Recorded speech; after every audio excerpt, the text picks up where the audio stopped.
কই গো মহেশ্বরী, হলো তোমার? যাচ্ছি রে বাবা, যাচ্ছি।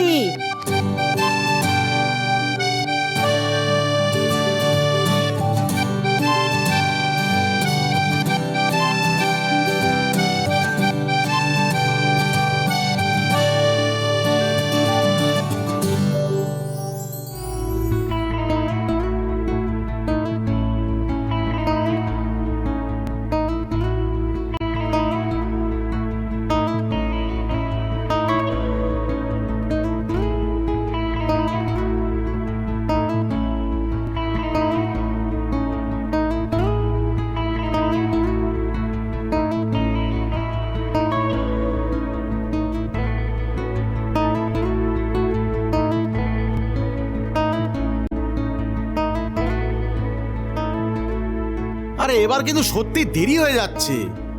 আসছি রে বাবা।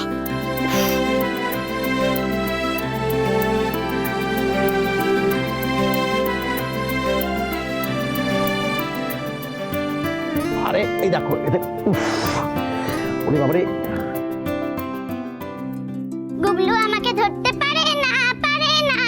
আরে আস্তে দৌড়ান, না হলে ধরবো কি করে? আরে দৌড়তে হবে না, পড়ে যাবে তো। দেখেছো দেখেছো, এই দুটো রাতকে স্কুল ছুটি, সকাল থেকে দস্যিপনা শুরু করে দিয়েছে। হ্যাঁ, আরে মহেশ্বরী, তোমার হলো কি? উফ বাবারে, কি রে বাবা, কি হলো এখন?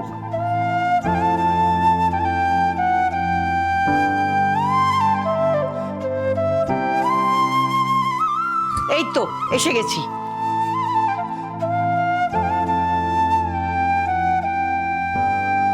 এ কি, শঙ্কর আর স্মার্ট মেয়ে কোথায়? আজকে তো পাইস হোটেলে খুব চাপ, তাই মেজবউ ডিউটিতে যাবার আগে ঠাকুরপোকে হাতে হাতে একটু সাহায্য করতে গেছে। সত্যি মেজ বৌমা আমাদের দশভুজা, বাড়ির কাজ, নিজের ডিউটি 10 দিক সামলে দিচ্ছে।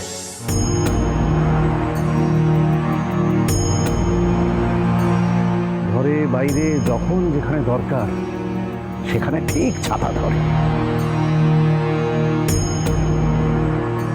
আরে ও মহেশ্বরী, চললে কোথায় একা একা আমাকে ফেলে দিয়ে? কি মুশকিল। টাটা মহেশমতি, টাটা শতু, টাটা মামা দাদু, টাটা মামি ঠাম্মি। টাটা, দৌড়দৌড়ি করো না, ঠিক করে থেকো। হ্যাঁ, আমরা আসছি ঘুরে। মা বলুন, আজ দুপুরে কি কি খাবেন? নারকোল দিয়ে একটু মোচা করি, আর সবজি ডাল তো আছেই, আর তার সাথে আলু ঝিঙে পোস্ত করব নাকি পোস্তর বড়া করব বলুন তো? আচ্ছা, সাদা বেগুনও আছে, কিন্তু মা একটু বেগুন ভেজে দিই। তোমার অনেক অপরাধ, তুমি জুস ফেলে দিয়েছ।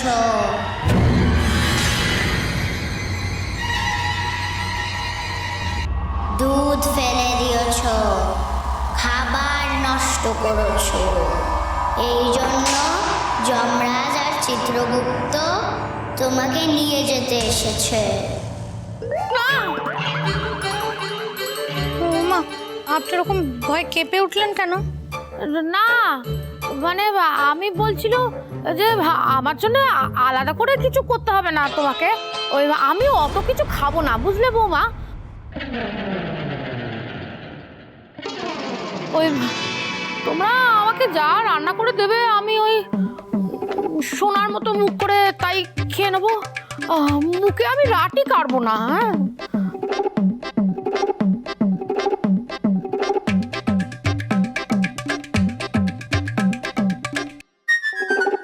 বাবা, এই তো দেখছি ভূতের মুখে ভগবানের নাম।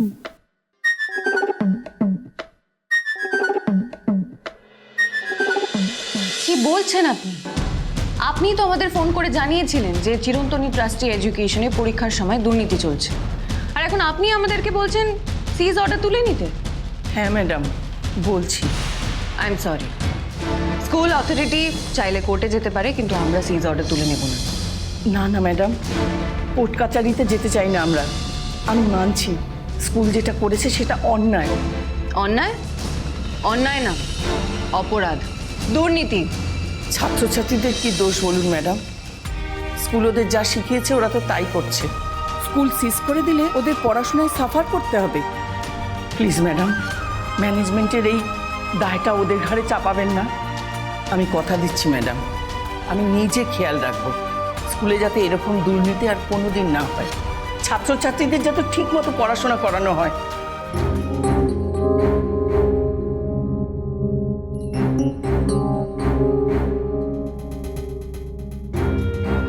আপনার সাথে কি কেউ এসেছে?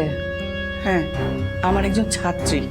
তাহলে তাকে বাইরে দাঁড় করিয়ে রেখেছেন কেন? ভেতরে আসতে বলুন। তুমি ভেতরে এসো। এই নাও।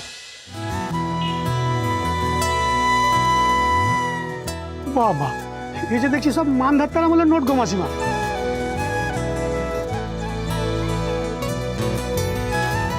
আচ্ছা ঠিক আছে, কি লাগবে বলুন। যে গুঁড়ো সাবানের সঙ্গে পুরস্কার থাকে না, ওইটা দে। হ্যাঁ, তো 500 প্যাকেট দেবো না 1 কিলো? তা এই টাকায় কটা হবে বল? হ্যাঁ, এ তো অনেক টাকা। এতে তো তোমার ওই 10 প্যাকেট হয়ে যাবে। হ্যাঁ, তো তাই দে। 10 প্যাকেট গুঁড়ো সাবান দিয়ে তুমি কি করবে মহেশ্বরী? মাসিমাকে 1 বছরের জামা কাপড় কাটবেন নাকি? আহ, যেটা বলছি সেটা কর না। হ্যাঁ ঠিক আছে ঠিক আছে।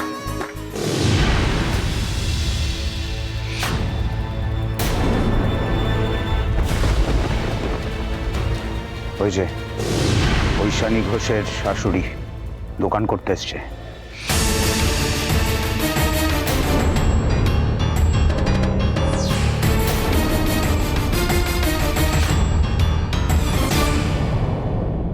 বলো, কি বলতে চাও? না ম্যাডাম, আসলে আমি বলছিলাম যে হেজিটেট করো না, তোমার যা বলার পরিষ্কার করে বলো, ভয়ের তো কিছু নেই। আর তুমি দাঁড়িয়ে আছো কেন? বসো।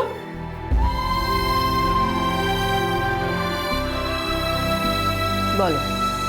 ম্যাডাম, আমার বাড়ি থেকে বিয়ে ঠিক করেছিল। বিয়ে? তোমার?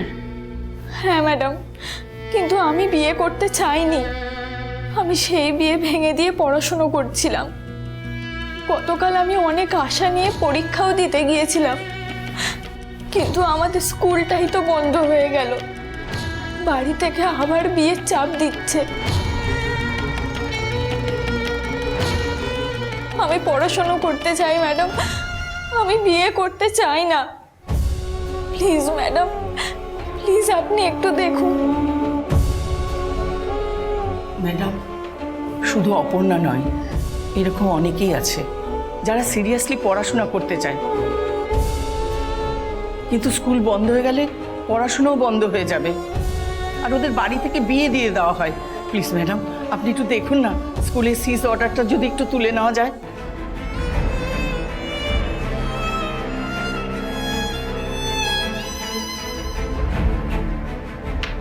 Just a minute. ম্যাডাম বোধহয় রাজি হবেন না। আমার আর পড়াশোনা করা হবে না, আমাকে বোধহয় সেই বিয়েই করতে হবে। কিন্তু আমি তো বিয়ে করতে চাই না।